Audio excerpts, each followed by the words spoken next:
Tanzania के गोरंगोरो crater की तरफ का मेरा सफर जारी है। क्रेटर के समीप पहुंचते हुए रास्ते में जंगली मैदान जैसे समतल प्रदेश दिख रहे हैं। वन्यजीव अभयारण्य होने के कारण रास्ता पक्का नहीं है। ऊबड़ खाबड़ सड़क, घास के मैदान में चर रहे कई जानवर दिख रहे हैं। जेब्रा, जंगली भैंसे आदि उनमें शामिल हैं।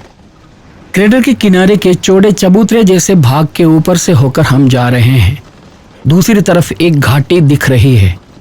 ओलो इरोबी नाम से जाने जाने वाला एक प्रदेश है वह। उसके उस पार एक पर्वत श्रृंखला, घाटी में घास का विशाल मैदान, मसाई जनजाति के लोगों के द्वारा मवेशियों को चराए जाने वाली जगह। पेड़ों का रंग लाल है। रास्ते की मिट्टी उड़कर उन पर जम जाने के कारण यह बदलाव आया है। नीचे ओलो इरोबी गांव दिख रहा है। एक बोमा है ओलो इरोबी, मसाई के रहने के लिए बाड़ के अंदर बसा हुआ एक गांव। नीले और पीले रंग पुते हुए आधुनिक काल के मकान भी वहां दिख रहे हैं। मुझे लगा कि उसमें अफ्रीकी आदिवासी विशिष्टता धुंधली हो गई है। नजर से परे तक फैला हुआ विस्तृत क्षेत्र, वन्य जीवों की तरह ही मसाइयों के भी आवास केंद्र। उस पर दिख रहे पर्वत श्रृंखला माउंट लेमाकरोट के नाम से जाना जाता है। लेमाकरोट भी एक पुराना ज्वालामुखी है। समुद्र तल से 3000 मीटर ऊंचा पर्वत है वह। घाटी में अनेक जगहों पर मसाई गांव दिख रहे हैं। घास के मैदान में चरती हुई गायों का झुंड, चादर ओढ़े हुए जाते मसाई। ध्यान से देखेंगे तो वो सब दिखेंगे। कई किलोमीटर दूर हैं वो गांव। गोरंगोरो संरक्षण क्षेत्र में इस तरह के अनेकों मसाई गांव बसे हुए हैं। 20 से 100 तक के अंगों वाले समूह के रूप में मसाई वहां रह रहे हैं। पिछले दिन इस तरह के मसाई बोमाओं का मैंने दौरा किया था। गोलाकार बाड़ के अंदर इधर उधर बने हुए घास के छप्पर वाले गोलाकार झोंपड़े। बाहरी दुनिया से ज्यादा संपर्क न बनाते हुए मसाई वहां रहते हैं। हमें पार करके आगे बढ़ रही ये गाड़ियां सेरेंगेटी राष्ट्रीय उद्यान की तरफ जा रही हैं। धूल उड़ाती गाड़ियों के जुलूस समान वो जा रही हैं। इस तरह 2-3 गाड़ियों के आगे जाने के बाद उनके पीछे जाने वालों की अवस्था दयनीय हो जाती है। धूल की वजह से उनकी परेशानी बढ़ जाती है। गाड़ी की छत को ऊपर उठाकर नहीं रखा है तो भी धूल अंदर घुस आती है। धूल की वजह से बाहरी दृश्य भी धुंधले पड़ रहे हैं। सड़क के किनारे के घास के मैदान में ही नहीं, घाटी के पेड़ों के ऊपर भी लाल मिट्टी जमी हुई दिखाई दे रही है। गर्मी के मौसम में यह यहाँ के रोज का नज़ारा है, लेकिन बारिश का मौसम इस तरह के केंद्र में शूटिंग के लिए बिल्कुल भी अनुकूल नहीं है। इसी वजह से मैंने तंजानिया की यात्रा के लिए इस समय को चुना है। मैं पर्यटन सीजन में यहाँ पहुँचा हूँ। सेरेंगेटी की ओर की सड़क से हमारी गाड़ी एक दूसरे रास्ते पर मुड़ी। क्रेटर के अंदर उतरने का रास्ता है यह। गोरंगोरो क्रेटर में उतरने के लिए अभी इसी रास्ते से थोड़ी दूर और जाना है। दाहिनी तरफ है क्रेटर। यहाँ एक चेक पोस्ट है। गाड़ी रोककर ड्राइवर रमी टिकट दिखाने के लिए गया। 30 लाख वर्ष पहले रूपीकृत हुए ज्वालामुखी का मुंह, अति विशाल गड्ढा। गायों को चराते हुए घूमने वाले मसाई हर कहीं दिखाई देते हैं। यह क्रेटर के अंदर जाने का एक तरफा रास्ता है। यहां से मात्र अंदर उतरने की ही अनुमति प्राप्त है। क्रेटर से बाहर निकलने के लिए एक दूसरे रास्ते का सहारा लेना पड़ेगा। रमी ने हमारी गाड़ी की छत को ऊपर उठा दिया। मेरा स्थान अब पीछे है। मिट्टी के रास्ते से होकर ढोलती हुई गाड़ी आगे जा रही है। वो नीचे दिख रहे समतल प्रदेश में पहुंचना है हमें। 600 मीटर नीचे है वह। पूरा क्रेटर एक वन्यजीव अभयारण्य में रूपांतरित हो चुका है। मिट्टी का रास्ता है तो भी अनेकों पर्यटन वाहनों के इस रास्ते से होकर जाने के कारण बीच बीच में मिट्टी खोदकर इसे फिर से समतल कर दिए जाते हैं। यह हाल ही में समतल बनाया हुआ रास्ता है। इससे पहले एक पत्थर से दूसरे पत्थर पर छलांग लगाती हुई सी गाड़ियां आगे बढ़ती थी, रमी ने कहा। ऊपर उठा रखे छत के बीच से दृश्यों को कैमरे में कैद करते हुए गाड़ी के पीछे खड़ा हूं मैं। बाईं तरफ बहुत गहरा गड्ढा। इस अति विशाल गड्ढे में 30,000 लाख वर्ष पहले लावा उबलती थी। बाद में लावा का बहना बंद हो गया और ज्वालामुखी के मुंह में पानी भर गया। जो भाग सूख गए थे वहां घास और छोटे पेड़ उग आए। वहां वन्य जीव पहुंचने लगे।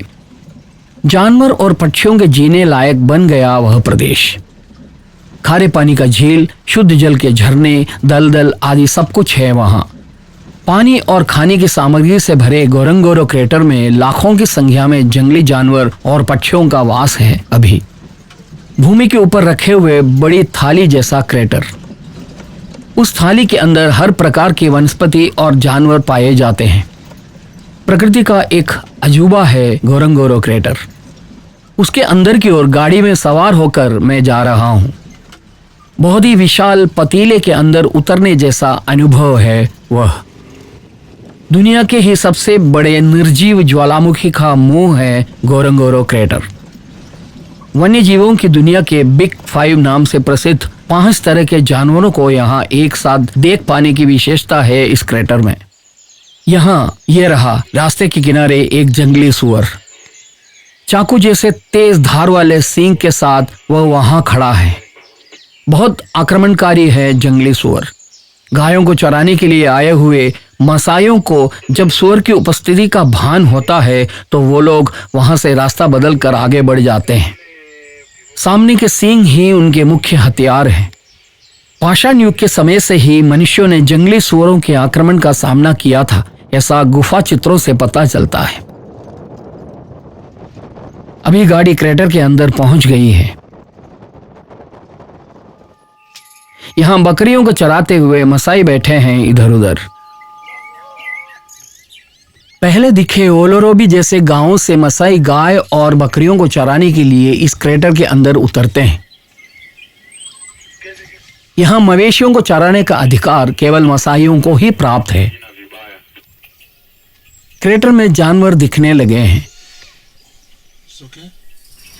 ये हैं विल्ड बीस्ट, एक प्रकार का अफ्रीकी हिरन। इस जानवर का नाम लोग गलत उच्चारण के साथ वाइल्ड बीस्ट बोलते हैं, लेकिन इसका सही नाम विल्ड बीस्ट है। घोड़ा, गधा, भैंसा, गाय आदि के मिले जुले रूप हैं इस जानवर के, ऐसा इसे देखने से लगता है। एक जंगली भेड़िया उनके बीच से दौड़ रहा है। इस तरह छोटे बड़े अनेक जानवरों को गोरंगोरो क्रेटर के अंदर देखे जा सकते हैं। जेब्रा, हिरन, अफ्रीकी हिरन, जंगली भैंसा आदि प्रकार में जंगली जानवरों की विविधता का एक अपूर्व क्षेत्र है यह क्रेटर। गोरंगोरो क्रेटर के अंदर लोगों को गाड़ी से उतरने की अनुमति नहीं है, जो कि यहाँ का नियम है। गाड़ी खराब होने के कारण एक बंदा बाहर खड़े हुए दिखा। वो जो दूर दिखाई दे रहा है वह पहाड़ी श्रृंखला नहीं है, क्रेटर के चारों ओर का किनारा है वह। इस प्रकार का 600 मीटर ऊंचा एक चबूतरा क्रेटर के चारों ओर है। वहां खूबसूरत सा जो दिख रहा है वह वहां का झील है, मगाड़ी झील। खारा पानी का झील है मगाड़ी। जंगली सुअर यहां भी उपस्थित हैं। इस तरह विशेष प्रकार के अनेकों पक्षी भी हैं क्रेटर में। पूर्वी अफ्रीकी क्राउन क्रेन पक्षी है यह, बहुत सुंदर पक्षी। युगांडा का राष्ट्रीय पक्षी है यह। बगुले की प्रजाति में आने वाले ग्रेट क्राउन क्रेन के 2 उपजाति हैं, उनमें से एक है पूर्वी अफ्रीकी क्राउन क्रेन। जंगली सुअर और क्राउन क्रेन सब एक साथ यहाँ जी रहे हैं। जंगली सुअर के 2 उभरे हुए सींग के अलावा निचले जबड़े से निकलते हुए 2 तीखे दांत भी हैं। आक्रमण के समय उसका मुख्य हथियार सींग ही होता है। यात्रा जारी है। सफेद रंग की सीधी रेखा जैसे जो दिख रहा है वह खारे पानी के झील का फैलाव है। अफ्रीका के 7 प्राकृतिक अजूबों में से एक है गोरंगोरो क्रेटर। एक जमाने में लावा उबलकर बहते रहे ज्वालामुखी के मुंह के अंदर से है हमारी यात्रा। 30 लाख वर्ष पहले ठंडे पड़े ज्वालामुखी का मुंह आज पर्यटन का एक बहुत बड़ा केंद्र बन गया है। क्रेटर में बीच बीच में इस प्रकार दलदल और छोटे झील दिखेंगे। यहाँ छोटे झील के किनारे पर भी पूर्वी अफ्रीकी क्राउन क्रेन है। पानी के छोटे प्राणियों को खाते हुए और पानी पीते हुए खड़े हैं वो। विभिन्न रंगों वाले पंख और सिर पर फूल के साथ का बहुत खूबसूरत पक्षी। एक मीटर से अधिक ऊंचाई के होते हैं क्राउन क्रेन। एक पक्षी के 4 किलो तक का भार होता है। भूमि पर अभी 18,000 पूर्वी अफ्रीकी क्राउन क्रेन ही जीवित हैं। यह इम्पाला हिरन है, केवल अफ्रीका में ही दिखाई देने वाला विशेष रूप और स्वभाव वाले हिरन। इनमें नर के ही इस प्रकार घुमावदार सींग होते हैं। उसके शरीर के विभिन्न रंगों के रूपांतरण रोचक है। ऊपर भूरा रंग, नीचे सफेद। इन दोनों रंगों को अलग करते हुए बीच से एक काली रेखा। इस प्रकार के पानी का झील यहां है तो उसके चारों ओर अनेकों जंगली जानवर भी होंगे। छोटे बड़े जंगली जानवर, पक्षी, पानी में रहने वाले जीवी आदि उनमें शामिल हैं। तीव्र गर्मी में भी पानी न सूखने वाले इस प्रकार के अनेकों जलाशय हैं गोरंगोरो क्रेटर में। एक साल में 800 से 1200 मिलीमीटर बारिश गोरंगोरो क्रेटर में होती है। जलाशय के उस पार लंगड़ा कर चलने वाला एक बंधु नजर आ रहा है। वह है लकड़बग्गा। शिकार पर आक्रमण करके उसे मारकर खाना उससे अधिक नहीं हो पाता है। शेर या चीता के द्वारा शिकार किए हुए जानवरों के मांस हैं उसके मुख्य भोजन। बारिश के मौसम में बहुत अधिक फैलाव लेने वाला झील है यह। गर्मी के कारण ही यह इतना छोटा हो गया है, लेकिन पूरा साल इसमें पानी रहता है। खारा पानी है इसमें, इसी कारण से इसके किनारों पर पेड़ पौधे नहीं उग पाते हैं। यहाँ एक इम्पाला हिरन है दृश्य में। बहुत बड़े इम्पाला झुंड के सदस्य होगा। माँ और पैदा होकर अधिक दिन न हुए बच्चा हैं ये। प्रसव का समय आते ही गर्भवती इम्पाला सैकड़ों सदस्यों वाले अपने झुंड से साधारणतः दूर चली जाती है। उस समय नर इम्पाला भी उसके आसपास ही कहीं होता है। इम्पाला के गर्भावस्था काल 6 से 7 महीने होते हैं। बच्चे के स्वयं दौड़ने कूदने की क्षमता के आते ही माँ और बच्चा वापस झुंड में शामिल हो जाते हैं। यदि वह बच्चा नर है तो 4 से 6 महीने की उम्र पर पिता उसे झुंड से निकाल देता है। अपने प्रभुत्व वाले माताओं के झुंड में एक अन्य नर का बड़ा होने की अनुमति परिवार का मुखिया नहीं देता है। जानवरों में लंबी कूद के उस्ताद होते हैं इम्पाला। 10 मीटर तक की लंबी छलांग ये लोग लगा सकते हैं। इम्पाला परिवार के पास से हम आगे की ओर चल पड़े। क्रेटर के अंदरूनी भाग के विभिन्न रंग हैं। कहीं कहीं घास सूख कर जमीन शुष्क पड़ी है तो कहीं हरियाली है। रेगिस्तान जैसे जमीन और घने घास के मैदान दोनों ही यहाँ दिखाई देते हैं। जलाशयों से सटी हुई गीली जमीन पर इस तरह घास उगे हुए हैं। जंगली भैंसा और विल्ड बीस्ट वहां चर रहे हैं। उन्हें अपना भोजन बनाने वाले जानवर भी यहीं आसपास कहीं होंगे। वो दूर मगाड़ी झील की खूबसूरती। हजारों की संख्या में जानवरों का आवास क्षेत्र है Ngorongoro Crater. Zebra, wildebeest, impala आदि के एक साथ चरते हुए दिखना असुलभ दृश्य है। झील के अंदर कमल की कली जैसी जो दिख रहे हैं वो फ्लेमिंगो है। हजारों फ्लेमिंगो एक साथ मगाड़ी झील में वास करते हैं। लेसर फ्लेमिंगो प्रजाति के हैं वो। 30,000 वर्ष पहले ज्वालामुखी के ठंडा होकर जमने के बाद जब वहां पेड़ पौधे उगकर जंगल का रूप धारण करने लगा तब जानवर क्रेटर में आने लगे होंगे, ऐसा निष्कर्ष निकाला गया है। हर समय 25,000 के करीब जानवर क्रेटर में होने का हिसाब लगाया गया है। काले गेंडे, अफ्रीकी भैंसे, दरियाई घोड़े, नीले विल्ड बीस्ट, जेबराओं की छोटी प्रजाति के ग्रैंड्स जेबरा, हिरन की प्रजाति के कॉमन एलंड इम्पाला, थॉमसन गैसेले आदि। इस प्रकार से हैं इस क्रेटर के जानवरों की विविधता। तंजानियन चीता, अफ्रीकी तेंदुआ, मसाई शेर, पूर्व अफ्रीकी जंगली कुत्ता, लकड़बग्गा आदि मांसाहारी भी हैं यहाँ। तंजानिया जब अंग्रेजों के अधीन था तब उनकी उपनिवेश बस्ती हुआ करता था। गोरंगोरो उनका प्रमुख शिकार क्षेत्र भी हुआ करता था। अंग्रेजों के जाने के बाद स्थानीय लोगों ने उनकी जगह ले ली।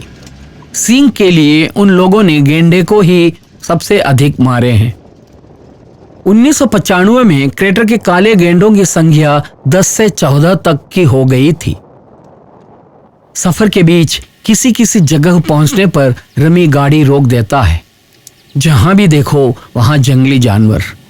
विल्ड बीस्ट के बीच में जेबरे भी चल रहे हैं। सिर झुकाकर छाया के आकार जैसे विल्ड बीस्ट चलकर जा रहे हैं। ऐसा लगता है कि किसी सोच में डूबे हुए या किसी गुनाह का भार मन में लिए हुए से वो चलकर जा रहे हैं। अफ्रीकी जंगलों में सबसे अधिक विल्ड बीस्ट पाए जाते हैं। इस क्रेटर में ही 7,000 से 10,000 तक होने के आकलन लगाए गए हैं। अफ्रीकी महाद्वीप के महादेशांतर गमन नाम से प्रसिद्ध ग्रेट माइग्रेशन के समय 17 लाख विल्ड बीस्ट गोरंगोरो संरक्षण क्षेत्र से होकर जाते हैं। विल्ड बीस्ट के साथ एक बड़ी आवास व्यवस्था भी स्थानांतरण गमन कर जाती है। लाखों की संख्या में जेबरा, जंगली भैंसे आदि इस झुंड के साथ मिल जाते हैं। शेर, चीता आदि शिकारी धरती पर और गिद्ध आकाश में उनका पीछा करते हैं। नदियों के मगरमच्छों को भी ग्रेट माइग्रेशन के समय का पता होता है। नदी पार करने के बीच में कुछ अधिक विल्ड बीस्ट मगरमच्छ के भोजन बन जाते हैं। यह रहा एक और जुलूस आ रहा है, जंगली भैंसों का जुलूस। केफ बफेलो नामधारी अफ्रीकी भैंसे हैं ये। जंगली भैंसों में सबसे बड़ी प्रजाति। इनके सींग बहुत विशिष्ट हैं। देखकर ऐसा लगता है कि सिर पर एक टोपी रखकर दोनों तरफ से मोड़ दिए गए हों। तंजानिया में हो या केनिया में जंगली भैंसा बहुत खतरनाक होता है। अफ्रीका में एक वर्ष में 200 से अधिक लोग जंगली भैंसे के आक्रमण से मरते हैं, ऐसा आंकड़ा बताता है। एक जमाने में गोरंगोरो क्रेटर में सबसे अधिक शिकार हुए जानवर जंगली भैंसे हैं। हमारी यात्रा जारी रहते वो दूर कुछ गाड़ियां रुकी पड़ी दिख रही हैं। यदि अनेक सफारी गाड़ियां एक जगह पर एक साथ रोकी गई हैं तो उसका मतलब है वहां कुछ विशेष देखने लायक होना। यहाँ की सारी सफारी गाड़ियों के एक ही रूप है, एक ही आकार है। लैंड क्रूजर गाड़ियों को वन्यजीव अभयारण्य के पर्यटन के लायक तैयार किए जाते हैं। उनमें सवारी करना एक सविशेष प्रकार की पर्यटन प्रक्रिया भी है। भारत में केरल के हाउस बोट की तरह यहाँ सैलानियों को आकर्षित करने वाली वस्तु हैं ये गाड़ियाँ। तंजानिया की ये सफारी गाड़ियाँ पूरी दुनिया के पर्यटकों के बीच खासा प्रसिद्ध भी हैं। ये हैं यहाँ के दृश्य। कतार में गाड़ियों को खड़ी करके लोग इनको देखकर फोटो ले रहे हैं। गोरंगोरो क्रेटर का हिप्पो पूल है यह। दरियाई घोड़ों के रहने के लिए शुद्ध जल का तालाब। दरियाई घोड़ों के अलावा भी कई अन्य जीव यहाँ रहते हैं। अनेक दरियाई घोड़े पानी में डूबे पड़े हैं। उनमें से कुछ बीच बीच में सिर ऊंचा करते हैं। बिल्कुल आलसी मोटू हैं सारे। उनके चारों ओर येलो बिल्ड स्टॉक चारा ढूंढते हुए घूम रहे हैं। कुछ उत्सुकता भरा दृश्य हैं ये। दलदल से सिर निकालकर मुंह फाड़े जम्हाई ले रहे हैं कुछ लोग। चिड़ियाघरों में हम लोग दरियाई घोड़ों को देखते हैं, लेकिन यह इनके अपने निवास स्थान हैं। हिप्पो पूल का पानी काला मटमैला है। तालाब के किनारे जेबरा चर रहे हैं। उनसे भी आगे विल्ड बीस्ट और जंगली भैंसें हैं। गोरंगोरो क्रेटर के नज़ारे और अधिक उत्तेजित होते जा रहे हैं।